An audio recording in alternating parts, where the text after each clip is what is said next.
Shalom adik-adik. Shalom. Oke, kali ini saya tidak akan berkhotbah karena saya yakin kalian sudah bosan dikhotbahi toh. Hari Kamis khotbah lagi, hari Minggu 2 kali khotbah lagi. Nanti ada konser khotbah lagi ya. Jadi hari ini kita nge-game aja ya. Oke ya. Oke, tarik nafas dulu semua. Oke. Nah, saya kasih challenge dulu ya. Saya minta 5 orang yang berani terima tantangan hari ini maju sekarang. 1, 2, 3. Ayo, coba. Ayo, 5 orang cepat. Ayo, minta bantuannya. Ayo cepat. Nanti nggak pulang-pulang saya. Ayo cepat. Oke, ini. Ayo siapa? Oh, nggak apa-apa. Udah lagi deh. Ayo cepat. Ayo 5 orang. 5. Ayo. Ayo 5 orang. Ayo. Ayo cepat. Sudah pasti ada hadiahnya nanti. Surprise. Ayo cepat. Ayo cepat. Ayo. Harus berani. Ayo cepat. Gak apa-apa. Gak akan kotor kok. Ya tenang aja ya. Nah, baju kalian nanti bersih. Tenang aja. Ayo. Ini 2 orang. Ayo. Yang lain mana? Coba. Alan, pindah. Aku gak kenal jenenge ya. Ayo cepat. William. Ini. Ayo, ini Glenn Fredly nih. Ayo satu lagi siapa? Satu lagi. Moreno. Oh nih. Lionel. Oh. Jeffrey Nicole ya. Oh iya. Oh, dari jauh kayak Jeffrey Nicole. Oke, silakan garis dulu 5 orang. Nah, jadi 5 orang ini adalah orang-orang yang dia ngasih hidupnya buat Tuhan. Oke. Banyak yang dipanggil, sedikit yang terpilih. Jadi mereka terpilih, kamu cuma dipanggil 2, ya. Oke, jadi cek baik-baik. Jadi harus belajar. Nah, sekarang saya ngasih tantangan satu lagi. 1 orang saja yang berani terima tantangan yang lebih berat nanti. Claudia. Ayo langsung. Langsung. Oke. Wah, kamu fitness ya? Oh, ngangkat besi. Oh, ngangkat besi ya, betul kan? Oke, tepuk tangan dulu buat teman kalian. Siapa namamu? Oh Yeye. JJ apa Yeye? JJ itu Yuda ya. Oke, sekarang si Yeye ini karena dia sudah terima tantangan leader itu, sehingga kalau kalian nanti dipilih jadi leader, kamu punya kuasa untuk ngatur.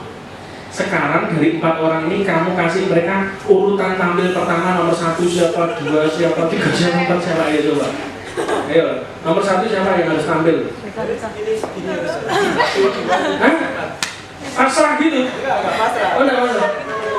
Oh itu, oh ya wes, oke, dia sudah memutuskan ya toh. Nanti kalian kalau mimpin orang, itu pasti kalian itu memilih sesuatu ya, dengan ini saya sudah khotbah ini ya, jadi bukan ngegame loh, khotbah yang ngegame ini. Nanti kemudian hari kalau kalian nanti jadi leader, percayalah, kalau kamu gagal mengelola sesuatu, kamu pasti kehilangan sesuatu. Jadi pemimpin itu tugasnya satu, mereplacement orang di tempat yang tepat. Oke? Tidak ada orang yang tidak punya kemampuan. Dalam sebuah tubuh Kristus, dalam sebuah gereja, setiap orang itu punya kekuatannya masing-masing. Jangan lombain monyet renang, pasti kalah. Jadi monyet itu lomba manja. Oke? Jadi setiap orang itu punya kapasitasnya masing-masing. Oke? Karena kamu sudah milih, kamu tak kasih kesempatan untuk rest dulu, duduk dulu, nonton temanmu, oke? Sekarang menurut ya, ini tantangannya gampang kok sebetulnya. Kalian orang TikTok apa bukan? Anak TikTok ya? Wah, pastinya. Biasanya Genser itu kan anak TikTok kan? Iya toh. Kalau saya kan bukan Genser, saya Diesel.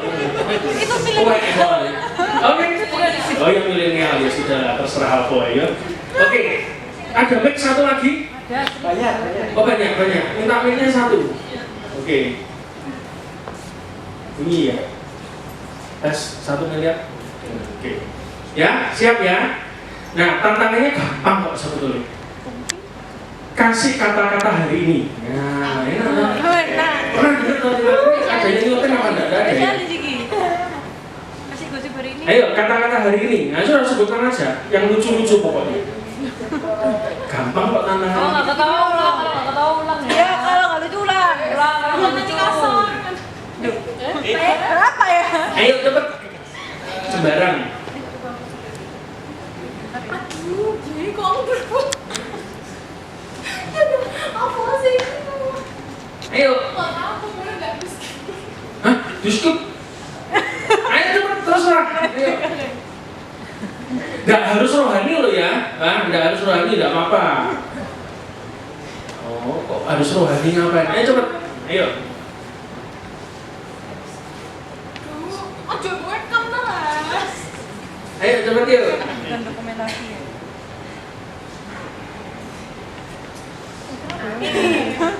Ayo cepet. Nangis. Kok nangis sih? Ayo cepet yuk. Kayak kamu kalau gini kan. Jagalah hati, jangan kau nodai. Udah cukup itu kata-kataku.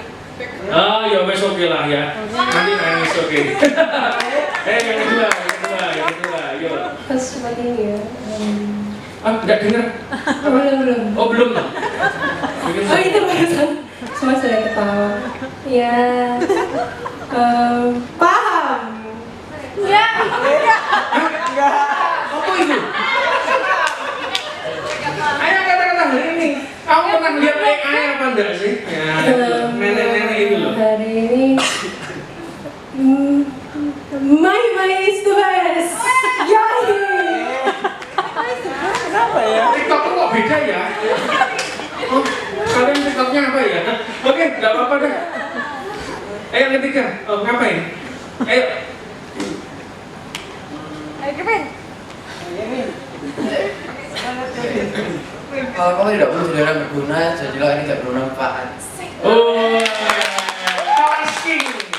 Itu loh maksudnya. Mantap. Mangstap. Ayo. Yang terakhir.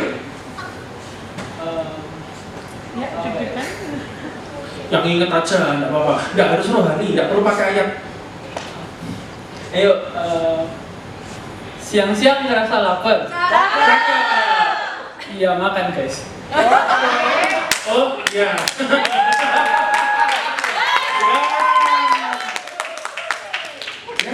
Oke lah. Silakan duduk dulu. Ya. Yang terakhir, nah kalau tadi kan sudah kata-kata, sekarang lagu. Lagunya TikTok ya kan, angger gitu nggak apa-apa. Pakai gerakan, silakan. Ya. Nah, iya, pemimpin itu biasanya tantangannya lebih berat. Jadi nanti kalian bisa lebih stres kalau jadi pemimpin, tapi rewardnya lebih gede. Oh iya nyanyi TikTok aja, nggak usah panjang-panjang. Yang kamu ingat lagu di TikTok itu yang paling sliver FYP itu loh apa? Nah, Yang lagi seru-seru ya. ya, boleh. Hari yang mantap. Yeah! Aduh sedap. Oke. Tepuk tangan dulu. Oke, yang buat orang maju tak kasih hadiah langsung aja. Mana Kak Nenes bisa minta tolong hadiahnya? Mana 4 orang tadi? Silakan. Ini kaosnya kaos profetik ya. Jadi ceritanya yang buat itu cerita. Ini tuh tentang domba yang hilang. Jadi kalau nanti kalian pakai kaosnya dan nggak ada tulisannya karena memang hilang. Bukan dombanya kok, tapi tulisannya juga hilang gitu ya. Oke, ini punya aku sendiri ya kaosnya.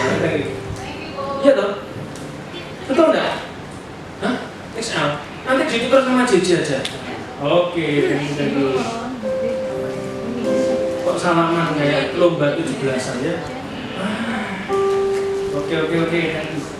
Yang terakhir yang hadiahnya pemimpin itu selalu rewardnya lebih gede. Nah ini tak kasih tempat tidur. Tapi jangan dipakai di gereja, oke? Nah iya. Ini dia, tepuk tangan buat Yeye. Pak Yeye. Nah, penyiaran paling viral di Surabaya. Oke, thank you ya. Ye. Ya, lain kali undang saya lagi tak bawain kulkas, oke? Oke, silakan duduk, silakan. Itu tadi bagian khotbah saya yang pertama. Oke.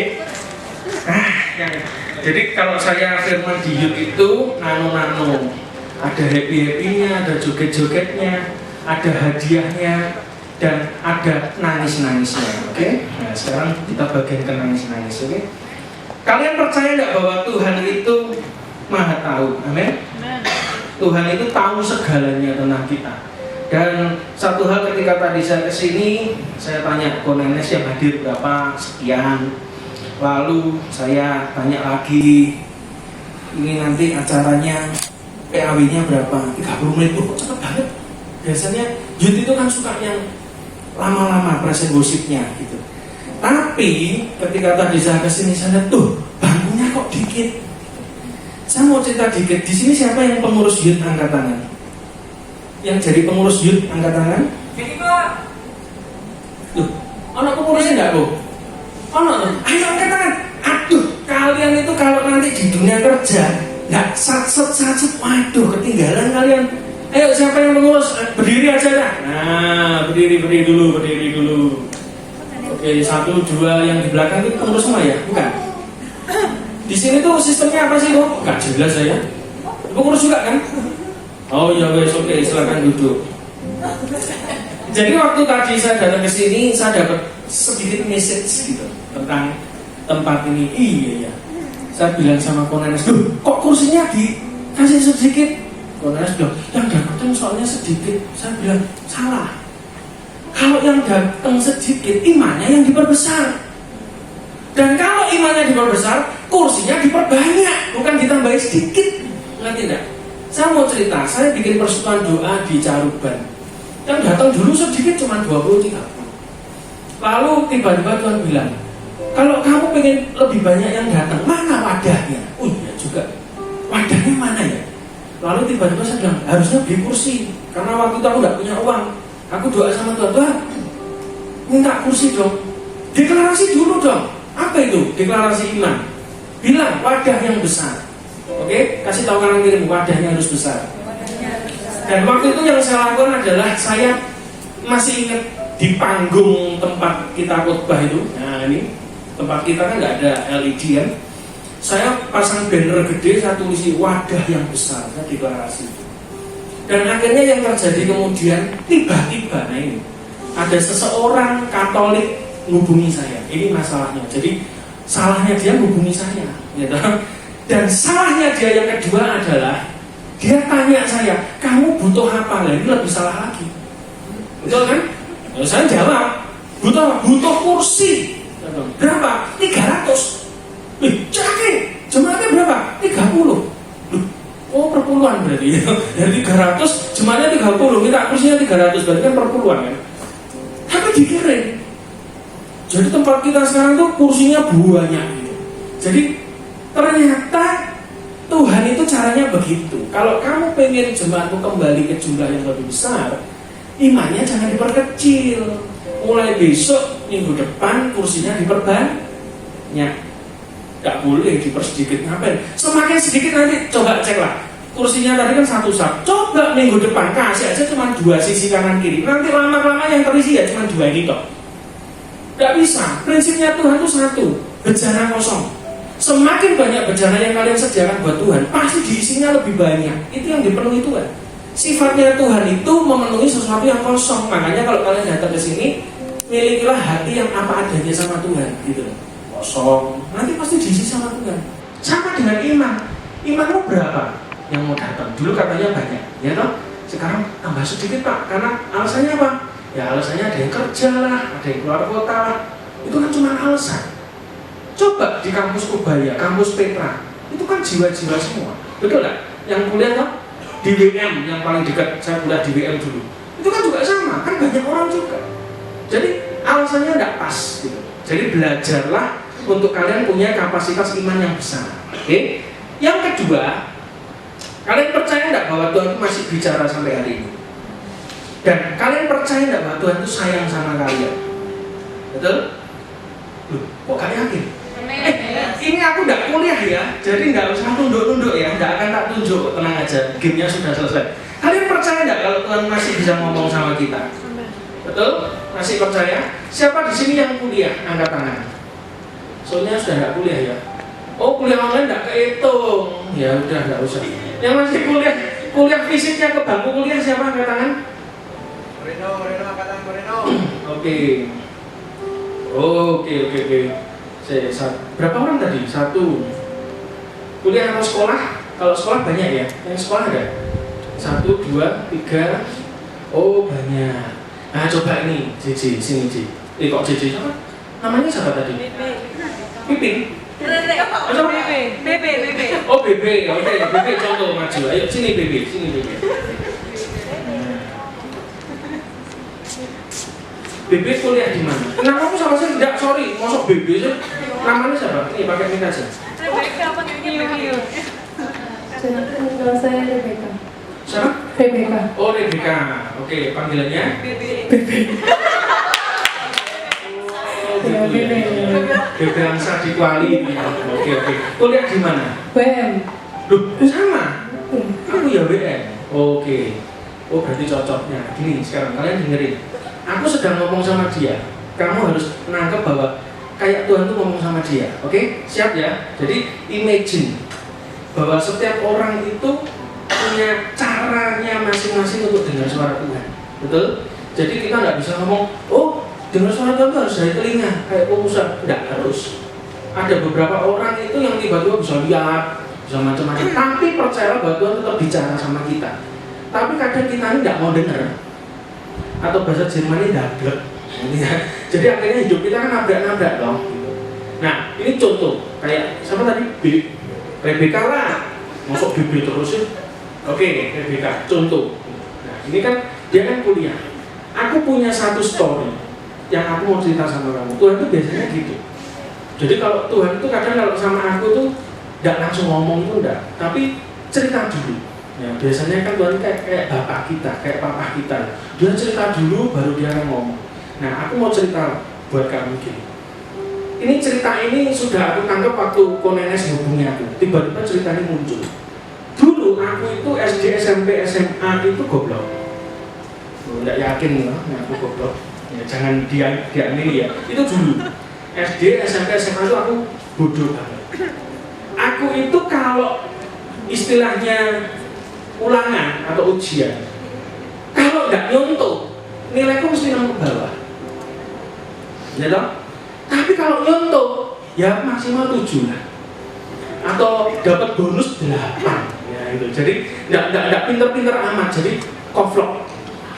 Nah, sampai akhirnya aku ketemu Tuhan. Waktu SMP aku baptis, tapi waktu aku baptis itu aku posisi nggak ngerti siapa Tuhan.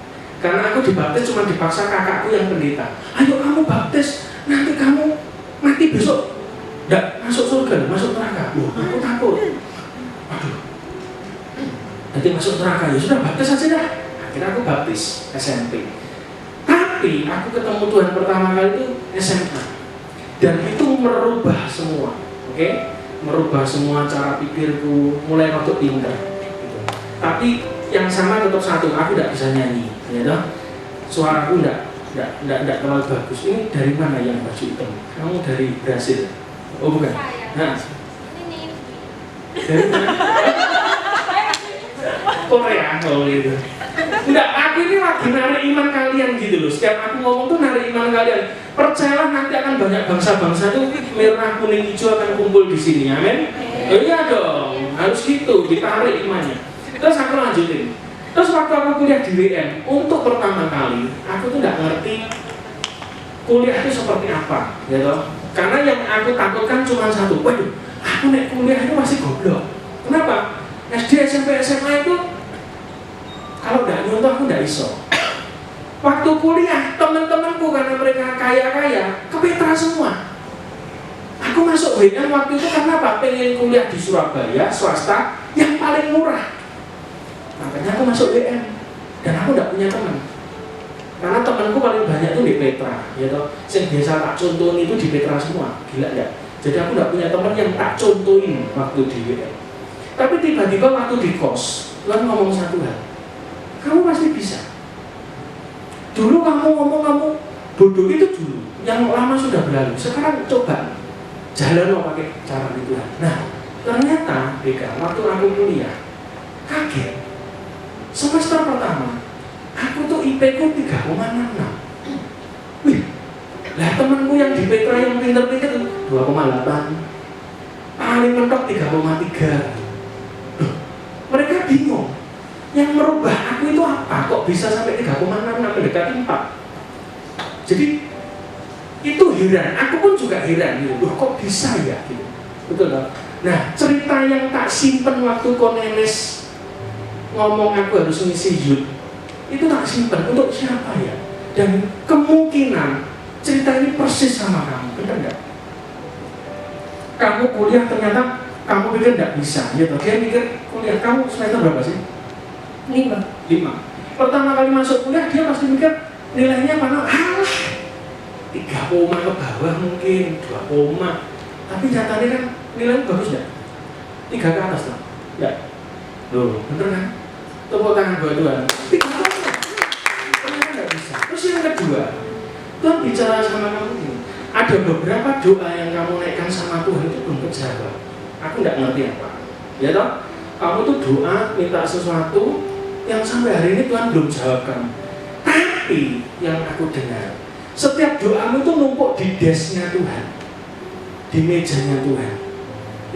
Dan setiap doamu itu nggak hilang loh. Tuhan nggak. Jangan kamu pikir kalau kamu sekali doa sama Tuhan berarti Tuhan nggak dengerin terus tiba-tiba hilang kayak fleksibel sudah dibakar hangus. Enggak. Setiap doa itu selalu ada di desnya Tuhan. Makanya aku dulu pernah doa sesuatu sekian bulan yang lalu. Aku sendiri pun sudah lupa aku doa apa. Terus tiba-tiba aku ada kejadian sekian bulan kemudian. Tiba-tiba, loh, ini kan aku pernah doa yang dulu. Ternyata setiap doa kamu itu lagi ditumpuk di mejanya Tuhan. Tapi yang Tuhan bilang sama kamu hari ini, jangan kamu dengar, jangan kamu kejar doa-doamu. Kenapa? Kalau kamu sekarang ngejar Tuhan, maka setiap doa itu pelan-pelan akan dijawab oleh Tuhan. Oke? Jadi itu ya pesannya buat kamu ya. Jadi kamu ada beberapa doa yang kamu doa kok nggak kejawab ya, masih ada yang nggak dikabulkan Tuhan. Oh iya, karena Tuhan nggak pengen kalau kamu cuma ngejar doamu, no. Semua orang di dunia ngejar doa. Tapi belajarlah untuk kamu ngejar Tuhan. Waktu kamu kejar Tuhan, kamu melayani Tuhan, tiba-tiba di tengah perjalanan hidupmu nanti, tiba-tiba doa-doamu itu kejawab satu-satu. Kamu ketemu orang ini kejawab, ketemu orang ini kejawab, gitu. Oke? Betul ya? Oh iya, oke, ya. Ya. Thank you. Itu contoh aja. Nah, jadi kalian percaya nggak bahwa Tuhan itu bicara sampai hari ini? Dia itu bukan Tuhan yang istilahnya nggak ngomong, enggak. Dia sangat real sekali. Setiap apapun yang kita doakan sama Tuhan, itu pasti Tuhan harus jawab. Tapi belajarlah, orang yang dekat dengan Tuhan pun tetap diproses Tuhan. Jadi jangan kalian pikir kalau kalian melayani Tuhan berarti nanti tidak ada masalah. Kata siapa? Enggak. Tapi belajarlah untuk apa? Setia, kejar Tuhan. Karena saya selalu ngomong, kejar Tuhan, kejar kehendak Tuhan. Sudahlah, setiap persoalan itu akan beres dengan sendirinya pada waktu kamu setia sama Tuhan. Waktu kamu betul-betul dekat sama Tuhan, kamu kejar maunya Tuhan, nanti percayalah, maumu itu akan digenapi Tuhan. Oke? Jadi tidak usah pusing, tidak usah khawatir atau apapun. Sudahlah, semua nyatanya bisa kita lalui, betul nggak? Kalau dulu saya mikir masa lalu, ya percuma, nggak bisa merubah apa-apa. Tapi yang kamu bisa rubah itu masa depanmu itu. Makanya sekarang untuk kalian yang hari ini datang, mungkin kamu mikir, iya ya, aku kok nggak bisa dekat sama Tuhan ya? Cari Tuhan, baca firman, dengarkan pujian. Kadang Tuhan bisa bicara lewat pujian. Tuhan bisa bicara lewat khotbah-khotbah yang kalian dengarin. Tuhan bisa bicara lewat teman-teman kalian yang tiba-tiba ngomong sama kamu sesuatu, terus tiba-tiba kamu kaget. Itu yang lagi tak hadapi. Nah kita kadang nggak ngerti kayak begitu. Tapi belajarlah untuk kita itu benar-benar dekat sama Tuhan. Cari Tuhan. Mumpung usia kalian masih muda, di usia kalian aku cari Tuhan. Dan ini yang terakhir, bagian terakhir buat kalian nanti untuk kalian ke depan. Ayo kita buka dulu yuk Alkitab kita, ayat terakhir ya. Habis ini kita pulang. Ayat terakhir 2 Samuel 23, coba kita buka 2 Samuel 23 ayat 11 sampai 12. Aku mau cerita sedikit 10 menit terakhir ya, tentang salah satu dari triwira Daud namanya Sama. Namanya sama, bukan namanya sama dengan, bukan. Namanya Sama. Dia itu salah satu tritira yang luar biasa. Dan ketika tadi perjalanan ke sini Tuhan taruh firman ini, saya nyari firman ini, iya ayat ini tentang sama. Kita lihat dulu story-nya kayak apa. Sesudah dia sama anak Age, orang Harari, ketika orang Filistin berkumpul di Lehi, di sana ada sebidang tanah ladang penuh kacang merah. Jadi sebidang itu bukan gede, enggak, mungkin segini aja. Ya persis kayak kalian nyusun kursi ini. Ini sebidang yang penuh kacang merah, dan tentara telah melarikan diri. Jadi tentara Israel itu waktu melawan orang Filistin, itu mereka melarikan diri dari hadapan orang Filistin, takut. Jadi ladang yang isinya sepetak, isinya tanah kacang merah itu ditinggal sama orang Israel. Kenapa? Mereka ketakutan. Orang Filistin datang, mereka takut mati, mereka meninggalkan ladang sepetak itu tadi yang berisi kacang merah tok. Maka maka berdirilah ia. Yang berdiri ini siapa? Sama. Ia di tengah-tengah ladang itu, ia dapat mempertahankannya dan memukul kalah orang Filistin. Demikianlah diberikan Tuhan kemenangan. Jadi gini, ini adalah sepetak ladang yang isinya tanaman kacang merah. Gak besar, bukan kota, bukan tembok, bukan gerbang, bukan istana, bukan kampung, hanya sepetak. Oke? Orang Israel yang ada di sini, di sekitarnya sini, tiba-tiba ngerti ada orang Filistin datang. Lari mundur semua.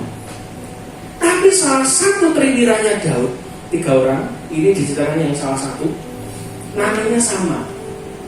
Dia itu berdiri di ladang yang kecil ini, mempertahankannya mati-matian dan menang. Tak kasih tahu. Dulu aku ini sebelum pelayanan kemana-mana dapat spotlight yang kayak gini. Pelayananku di youth itu adalah perlengkapan. Kalau di gereja desa, perlengkapan itu tugasnya apa? Ya memperlengkapi. Jadi kalau nggak ada yang dimarahi, ya aku yang memperlengkapi untuk dimarahi gitu ya. Maksudnya gitu. Tugasku itu apa sih? Tugasku itu bukan di panggung, karena aku nggak bisa nyanyi. Nggak usah nyanyi, ngomong fals, ya dah batuk aja fals. Nggak bisa nyanyi. Jadi aku cuma tugasnya apa? Beresin kabel. Kalau zaman dulu kan gereja-gereja kuno itu kan masih pakai kabel itu kan. Saya ini datang lebih awal untuk nyiapkan mic para senior dan BL. Ya loh. Yang kedua, biasanya ya kayak gini. Kalau gereja kuno itu kan bangkunya panjang-panjang. Nah biasanya teman-teman youth saya dulu kalau ingin ibadah youth biar lebih akrab, duduk bawah aja. Jadi harus ada orang yang geser kursi panjang-panjang kayu itu. Jadi ibadah jam 5, aku selalu datang jam 4. Aku beresin kabel, nyiapin kabel mereka, ya toh, nyolokin sound system, nyalain semuanya, ya toh. Terus nggak ada yang bantu juga. Aku geser bangkunya sendirian. Itu bangku panjang-panjang dari kayu jati itu tak geserin. Jadi sebelum ibadah aku udah keringetan duluan. Jadi dan teman-temanku yang lain yang pelayanan tanggung enak datang langsung tampil dapat spotlight, ya toh. Kadang kan kita kayak begitu toh. Tapi ketika saya diingatkan Tuhan ayat ini, Tuhan bicara, kamu dulu pelayananmu itu mempertahankan ini. Ladang isinya kacang merah itu tidak ada spotlightnya. Pelayanan yang kadang orang abekan, pelayanan yang kadang orang kalau duitnya pelayanan duit, ya toh, mending pelayanan umum. Yang lihat bos-bos spotlight panggung, wah masuk YouTube, ya toh, ini kan nggak masuk tak lihat. Kapan kok masuknya? Nanti habis itu lebih suka pelayanan yang wah, ya toh, mempertahankan kota, wah keren, dapat spotlight, wah itu pahlawan Daud yang mempertahankan kota. Tapi cuma seladang kacang merah itu loh. Kalau saya mungkin mikir waktu itu di barisan orang Israel, aku juga lari duluan. Lah ngapain aku mempertaruhkan nyawa untuk ladang yang nggak ada harganya, nggak ada rewardnya, nggak pernah dilihat orang. Bahkan mungkin Daud aja nggak peduli kok ini ladang ini mau direbut apa enggak, betul nggak? Tapi pelayananku itu pelayanan yang nggak dilihat orang. Itu tak lakukan berapa tahun? 6 tahun, kayak begitu. Jadi itu yang tak kerjakan. Nanti kalau ada rapat, ya toh, rapat ibadah umum datang. kaum muda datang, sekolah minggu datang, itu kan orang gede-gede semua. Aku kan youth, perwakilan youth. Selalu kalau ada kabel yang rusak, yang salah siapa? Youth. Mesti musahin, gulungnya gak bener. Tapi karena aku tuh gulung sudah sama doa. Kok iso saya kedok? Ngerti gak? Loh aku tuh sudah pelan-pelan, sudah diajari, aku ini mudeng gak bodoh-bodoh amat sih cara gulung kabel ya toh. Sudah 6 tahun, rek. Aku ini tahu lah. Tapi kan aku gak ngerti, yang gunakan kan orang banyak. Tapi yang salah siapa? Aku. Aku kerjanya di ladang ini kacang merah. Gak ada yang lihat. Dan selalu jadi objek salahan terus. Itu 6 tahun. Dan ketika aku pelayanan juga ke Surabaya suatu ketika di kaum muda di Gubeng situ tempatnya Tante Erna, aku juga sama. Pelayananku yang tidak terlihat awalnya, ya toh, seperti biasa. Aku lakukan yang orang lain tidak lihat. Di saat orang lain habis tampil pulang, aku tetap tidak bisa pulang. Kenapa? Gulung kabel lagi ya. Jadi beresin kabel lagi. Jadi aku ini sebetulnya orang yang tidak pernah terlihat gitu loh. Jadi datang juga lebih awal, pulang lebih akhir. Yang dapat reward, yang dapat pujian siapa? Ya WL Singer, yang nyanyinya bagus-bagus, gayanya oke, terus yang khotbah gitu. Itu tak lakuin terus. Tapi dari situ Tuhan ngajari aku gini. Iya ya Tuhan. Andai kata dulu aku tidak pelayanan yang rendah-rendah kayak begitu, aku tidak mungkin jadi kayak sekarang. Begitu. Semua itu di awal yang tidak enak. Hari ini kalau hari ini kamu datang di tempat ini, mungkin kamu pelayananmu mungkin cuma asyir, mesem tok, ya toh, misalnya, ya toh, atau ngagetin orang di depan lift gitu, wah gitu kaget. Tapi kan tidak apa-apa, kalau ngagetin orang kan orangnya kaget terus sukacita. Siapa tahu masalahnya lupa gitu loh, sesaat, ya toh. Ya kita nggak pernah tahu. Tapi kalau kamu kerjakan dengan bagus, percayalah, orang lain mungkin bisa melupakan kamu. Tapi Tuhan tidak bisa melupakan kamu. Buktinya apa? Kamu dicatat di Alkitab sama ini. Tercatat walaupun ayatnya cuma 2 ayat. Dicatat dia adalah satu-satunya triwiranya Daud yang setia. Di saat yang lain kabur, di saat yang lain pindah, di saat yang lain hilang, nanti Tuhan akan tanya, kamu masih di sini tidak? Ini kan ladang kacang merah, tidak menjanjikan. Tambah dikit ya Pak Nenes, ya tambah dikit jemaatnya, tidak tambah banyak. Pertanyaannya, kamu tetap di sini enggak? Tetap pertahankan ini enggak? Saya biasanya sekarang pelayananku itu ke desa-desa, ke banyak gereja-gereja indah. Ya sekarang untuk perkotaan dikit lah. Ke desa-desa yang datang orang sederhana. Orang ngomong pelayanan itu dipilih, jangan semua diiyani katanya. Ada orang yang ngomong, loh kenapa cik? Iya, itu men biayamu transport, gendong hitung-hitungan sama Tuhan. Kelihatannya bagus, kelihatannya masuk akal. Tapi tiba-tiba Roh Kudus ngomong, hati-hati loh, ada orang yang lambingnya disilih setan. Dipinjam setan untuk ngomong sama kamu, kelihatannya bagus. Loh betul enggak? Loh aku sekali perjalanan 1 juta loh. Ke 1 gereja itu, tak hitung-hitung. Kalau 2 gereja mungkin 1 juta lebih lah. Transport, perjalanan, belum ngasih pendetanya juga. Di desa-desa. Tapi tiba-tiba ayat ini bicara jelas, diingatkan Tuhan lagi. Aku khotbah ini untuk kalian, tapi ayat ini juga untuk aku. Jangan pilih-pilih pelayanan. Kalian kalau belum pelayanannya ada spotlight, mungkin semua pelayanan kamu ambil. Tapi kalau kamu sudah kayak aku, pelayanannya sampai Desember sudah penuh, tiap minggu tidak pernah ke rumah, tantangan itu muncul. Kamu tidak mau pilih lah, sing gereja gede-gede wae. Ya apalagi Desember nanti kan, Natal ya jobnya banyak kalau pembicara itu. Kok tidak mau pilih yang gede-gede gitu, yang PK-nya gede, ya toh, spotlightnya gede, yang YouTube-nya, followernya banyak, kan kamu bisa lebih terkenal. Mungkin ada tantangan kayak begitu. Tapi buat saya enggak. Kenapa? Aku tidak mau transaksi sama Tuhan. Aku tugasku cuma satu. Ladang kacang merah di depanku itu tugasku, aku tidak boleh lari dari situ. Hidup mati aku harus selesaikan di situ. Hari ini kalau kamu pelayanan apapun, hargai setiap pelayanan yang ada dalam hidup kalian. Kalau ada pemimpin kalian, kamu pelayanan ini jangan pernah nolak. Dan yang kedua, tanya nih Mas Ferry. Ini Mas Ferry ngikuti saya terus. Dia ini Muslim, tapi ikut terus, ya toh. Tanya sama dia. Saya ini kalau pelayanan kemana-mana, tanya orang nanti. Saya selalu 1 jam datang lebih awal. Aku tidak mau. Karena gini, prinsipku pembicara atau pengkhotbah itu bukan artis toh. Yang harus datang telat, ditunggu, itu memang sensasinya oke sih. Jemaat sudah penuh begitu, terus kita dari belakang datang jalan ke depan, terus semuanya oleh kita itu sensasinya kayak artis gitu loh, ya tahu ya. Wah, ini pembicaranya wah, ditoleh itu rasanya pride-nya itu muncul. Tuhan marahi aku, kamu kurang ajar. Mereka tidak nunggu kamu, mereka nunggu aku. Oh iya, kaget. Dan sejak itu tanya dia, kalau ibadahnya jam 9, selalu saya sudah nyampe di kota itu 1 jam sebelumnya. Minimal aku lihat gerejanya dulu, setelah itu ngopi ya. Tapi balik lagi aku tidak mau. Sebelum ibadah mulai, bahkan berkali-kali sebelum pendetanya itu muncul di gereja, aku sudah di gereja itu. Kenapa?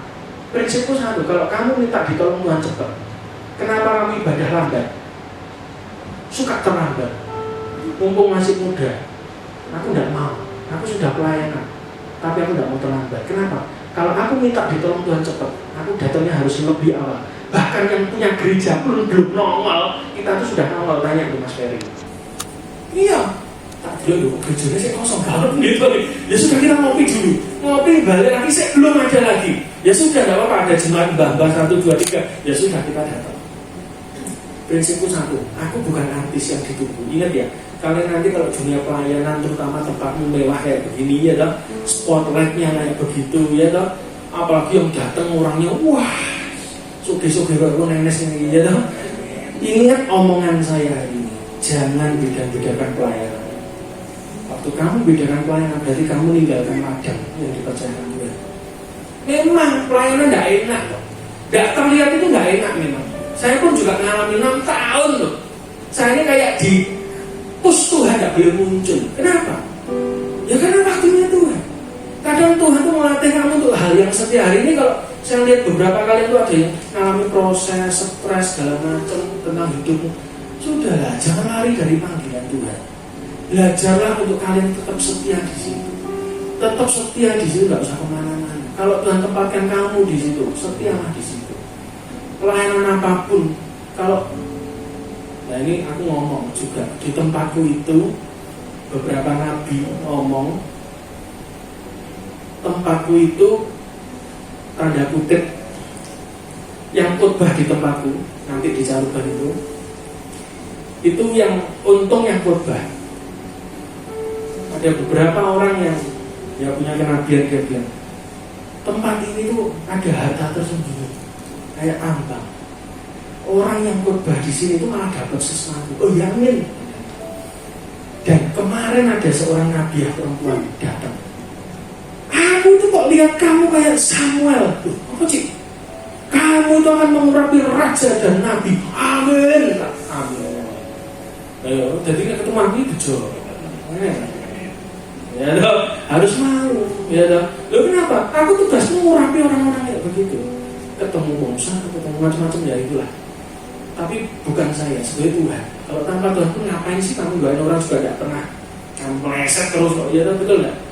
Tapi belajarlah untuk kita ini setia sama Tuhan. Kenapa bisa sampai posisi sekarang? Ayatnya cuma 1 BK, aku tuh waktu kuliah. Tuhan tuh ngomong satu hal gini. Nanti kamu cari di kitab Mazmur pasti ketemu. Bagi banyak orang, aku seperti tanda ajaib. Itu ayatku. Dan pada waktu anakku si Abi lahir, yang tak ucapkan itu yaitu bagi banyak orang kamu juga tanda ajaib. Bagi banyak tak bisi waktu baby. Makanya dia sekarang mau nyanyi menang terus. Kalau dicari rootnya, tidak ada orang tua, nenek, kakeknya yang pintar nyanyi, tidak ada. Root marah-marah banyak. Termasuk istri saya, ya toh. Tapi tidak ada rootnya penyanyi itu tidak ada. Tapi dia bisa nyanyi enggak terus. Menang terus, kan aneh. Suaranya bisa vibrasi umur 9 tahun itu dari mana? Ya karena tak ucapkan itu beda. Bagi banyak orang aku tanda ajaib. Aku pun juga ngomong sama diriku sendiri. Bagi banyak orang aku ini tanda ajaib. Makanya kalau orang ketemu aku, ya tanya ke nenek, orang ngomong apa? Ini aneh ya? Ya memang aneh tanda ajaib kok. Yang ajaib itu selalu aneh. Jadi kalian tuh harus pastikan setiap orang yang bersentuhan sama hidup kalian diberkati. Dan minimal, wih, kok bisa ya? Itu faktor wow. Jadi kalau kalian ibadah ini, aku kan kemarin tanya, yang ngatur ibadah siapa? Aku mau ngomong buat kalian, kalau kalian pengen duit kalian lebih banyak lagi, kasih tahu. Pertama, kursinya harus diperbanyak. Gak apa-apa, kursi kosong itu iman, itu yang pertama. Yang kedua, yang saya lakukan adalah di awal-awal saya pelayanan, selalu kursi kosong di saat semua orang belum datang. Saya selalu tumpang tangan ke kursi-kursi kosong di tempat jemaat saya. Nanti pasti penuh, nanti pasti penuh, nanti pasti penuh. Ada orang, ada jiwa baru, gak tahu dari mana, pokoknya ada. Dan sekarang kita dikirim pasien-pasien baru yang saya nggak ngerti dan nggak kenal. Waktu saya doakan tahu orang Pak, ya nggak tahu lah. Semua belum datang, aku cuma numpangi kursi-kursi di tempat saya. Kadang pelayanan nggak usah terlihat.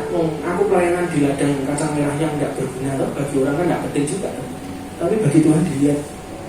Itu yang kedua. Yang ketiga, kalian ibadah itu kayak kamu tuh bikin cake. Tahu cake, roti cake itu. Roti cake itu tampilannya tuh harus oke, tapi rasanya harus oke. Ibadah tuh gitu. Tampilan itu apa sih Bu? Tampilan itu ya ini keunikan tadi yang kita games, nggak bosen. Itu tampilan, terserah nanti kalian kan mesti Gen Z ini kan mesti idenya macam-macam. Orang itu kalau lihat cake mau beli pasti dia lihat tampilannya. Bayangnya kalau tampilannya jelek pasti orang nggak mau beli, walaupun rasanya enak. Betul? Pasti yang dilihat apa? Tampilannya dulu. Begitu tampilannya dilihat oke, dia akan beli. Tapi yang membuat dia repeat order itu apa? Rasanya. Rasanya itu apa loh? Hadirat Tuhannya itu. Kalian hadirat Tuhannya sudah dapat. Tapi kalau ibadahnya monoton, ya orang datang sekali. Tapi berikutnya nggak ada faktor wow. Kalau hadiahin misalnya, ya nggak ada faktor tertentu yang membuat orang tuh kenapa harus datang ke sini gitu. Jadi kalian kalau bikin ibadah tuh yang banyak kejutan, yang aneh-aneh hari ini, bikin apa ya? Yang unik. Dan caranya gimana? Tanya Tuhan. Aku sudah cerita sama Cornelis itu, Mas Yusa itu harusnya nggak bisa, gitu Mas. Kembali tadi ya pagi tadi. Tapi saya selalu punya cara loh. The prophet always bring surprises. Nah, ya Nabi itu selalu bawa kejutan gitu. Langsung tak telepon waktu saya pelayanan. Saya minta tolong Mas Yusa, tapi harus bisa. Harus bisa, minta tolong makso ya. Dilihat jam, waduh nggak bisa Blitar. Jam berapa? Jam 10, mesti so, berarti malam aja sudah pasti. Nah, dari Blitar langsung lewat tol nanti ke sini, gitu. Dan akhirnya beliau ngasih kejutan, ya untuk kalian. Tapi saya mau beritahu, kalau Mas Yusa datang di sini karena Tuhan, mosok kalian nggak percaya Tuhan sayang kalian? Oke? Yuk kita nyembah. Waktunya sudah habis. Itu maju apa mundur ya? Kok tambah banyak waktunya itu? Prayer room. Oh minus ya? Oh sorry minus. Minus itu artinya kebablasan adik-adik ya. Oke. Ayo sekarang maju lagunya yang terakhir apa ya? Oh sudah dikasih ya. Refnya aja ya. Saya nggak hafal lagu soalnya. Cuma lagunya itu bagus sekali.